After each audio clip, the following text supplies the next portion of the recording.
Hello, everyone, and welcome to another episode of the Lonely Podcast weekly recommendations, where I recommend the podcast, movie, and book of the week. So let's start. Podcast of the week is Coleman Hughes on the Making Sense podcast with Sam Harris. So Coleman Hughes just released his brand new book, The End of Race Politics: Arguments for a Colorblind America. And there are three main points that I took away from this podcast, which was extremely interesting. Point number one. If Coleman's argument were made in the 1960s, namely during the civil rights movement, they would have been ignored probably. Not because they're not good, but because they are simply so obvious for everyone who was on the side of the civil rights movement. My guess is that any participant of the civil rights movement reading what Coleman has to say would say, like, you got it, that's the idea, exactly that, yeah, you got it, spot on. Point number two. So I view Coleman as the canary in the coal mine, or should I say the canary in the Coleman. And the fact that Coleman's TED Talk was a subject for controversy is absolute insanity. It just shows how the odd and the Ibram X Kendi-esque definition of racism. I would define it as a collection of racist policies that lead to racial inequity that are substantiated by racist ideas.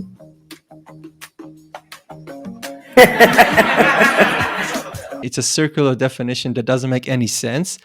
How it becomes so prevalent among the elite that they genuinely believe that listening to someone like Coleman make them feel unsafe. Once you claim that you are unsafe, and once your employer has to be in a position to impose this unsafety upon you, that opens them up to all kind of legal proceedings or potential litigation in the future. Point number three. In order to improve race relations in America, it's actually important to have uncomfortable conversations, exactly like the one that Sam and Coleman were having. These are conversations that look at the data and they are genuinely trying to understand what is the actual source of the problem. So these are the three main elements that I took away from that conversation. But I feel strongly that if you want to learn about Coleman's book and his work, you should truly check out that conversation with Sam Harris and Coleman Hughes on the Making Sense podcast. Movie of the week, Japanese Story.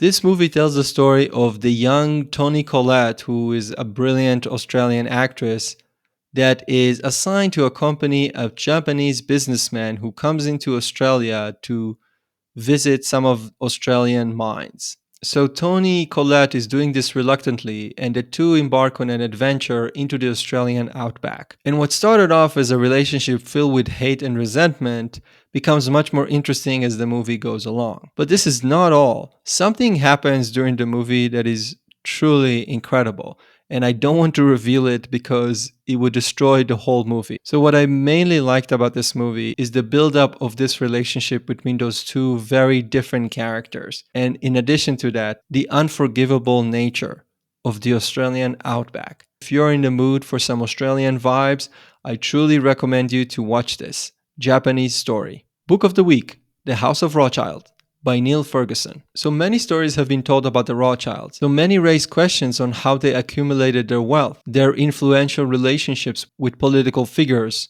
and the role in the history of Europe throughout all the wars. Well, if you have these questions, I highly recommend you to read this book. To give a very brief overview, the House of Rothschild started by Mayer Amschel Rothschild, who lived in the Jewish ghetto of Frankfurt, Germany, during the 18th and 19th century. What is extremely interesting is that the Rothschild had no advantages whatsoever. They were subjugated to really strict and oppressive rules by the Germans at the time.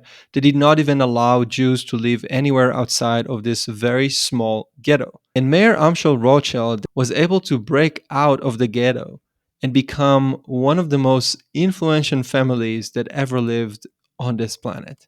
So Mayer Amschel Rothschild had 10 children, 5 of which were boys, who were the actual source of the family's success, focusing mainly and initially on trade of goods, but later on loans and bonds and currency exchange. And if I can focus on 3 main advantages that the Rothschild had and were able to leverage with respect to all of their competitors, I would say it's tradition, trust, and influence. Take it one by one. Tradition. So this is an Orthodox Jewish family that maintained its very, very strong Jewish identity, as far as I understand, until today. Even though they were able to accumulate immense wealth, they never gave up on that tradition. Point number 2, trust. One of the main advantages the Rothschild had was the fact that they put these siblings in different jurisdictions, in Italy, in London, in Paris, in Frankfurt, and other places. That was a huge advantage because they know they trust each other, and they used to send each other letters in this encrypted language, German written with Hebrew letters. And that created a massive advantage because not only they were connected and knew exactly what was going on in their jurisdiction, but they also got reliable information from their siblings about what's going on in other jurisdictions. So that enabled them to make informed decisions based on political movements and turmoils that happen in different jurisdictions, which was a rare ability that their competitors did not possess. And the last point is influence. So the Rothschild did not just spend a lot of time and money in connecting with extremely important political figures throughout Europe and the world, but they were also connecting with very famous cultural figures. They collected fine art. Their children learned piano from Chopin. They hosted amazing parties. So it wasn't just the political aspect. They were actually fun. So this book taught me a ton about the Rothschild, but it's not just the Rothschild themselves. It's also the entire history of Europe viewed from the eyes of the Rothschilds. And even more broadly, this book is about economics. Because say what you want to say about the Rothschilds, but they were one of the most important economic force in Europe during that time period. Okay, that's it. I hope you enjoyed this, and I'll see you next week.